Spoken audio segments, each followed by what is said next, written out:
एक लपसी था, एक तपसी था। तपसी हमेशा भगवान की तपस्या में लीन रहता था। लपसी रोजाना 1.25 सेर की लापसी बनाकर भगवान को भोग लगाकर जीम लेता था। एक दिन दोनों लड़ने लगे। तपसी बोला, मैं रोज भगवान की तपस्या करता हूँ, इसीलिए मैं बड़ा हूँ। लपसी बोला, मैं रोजाना 1.25 सेर लापसी का भोग लगाता हूँ, इसीलिए मैं बड़ा। नारद जी वहाँ से गुजर रहे थे। दोनों को लड़ता देखकर उनसे पूछा कि तुम क्यों लड़ रहे हो। तापसी ने खुद को बड़ा होने का कारण बताया और लापसी ने अपना कारण बताया। नारद जी बोले, तुम्हारा फैसला मैं कर दूंगा। दूसरे दिन लापसी और तापसी नहाकर अपनी रोज की भक्ति करने आए तो नारद जी ने छुपकर 1.25 करोड़ की एक अंगूठी उन दोनों के आगे रख दी। तपसी की नज़र उस अंगूठी पर पड़ी तो उसने चुपचाप अंगूठी उठाकर अपने नीचे दबा ली। लपसी की नज़र अंगूठी पर पड़ी लेकिन उसने ध्यान नहीं दिया। भगवान को भोग लगाकर लापसी खाने लगा। नारद जी सामने आए और दोनों ने पूछा कि कौन बड़ा।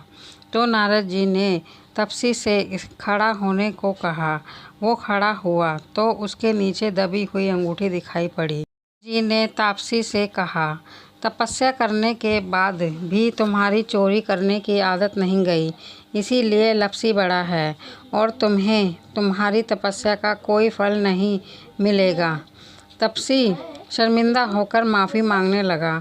उसने नारद जी से पूछा, मुझे मेरी तपस्या का फल कैसे मिलेगा।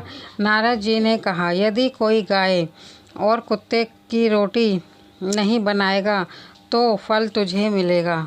नारद जी ने कहा, यदि कोई गाय और कुत्ते की रोटी नहीं बनाएगा तो उसका फल तुझे मिलेगा।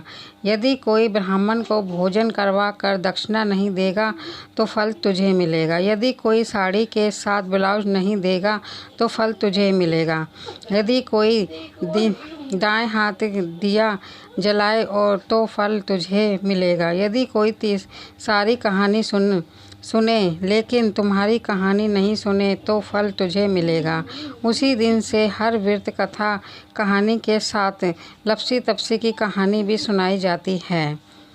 हे भगवान, जैसे आपने लपसी तपसी को उद्धार किया, ऐसे ही सबका उद्धार करना। कहे सुने हुकार भरे सबका कल्याण करना। आपको मेरी कहानी कैसी लगी?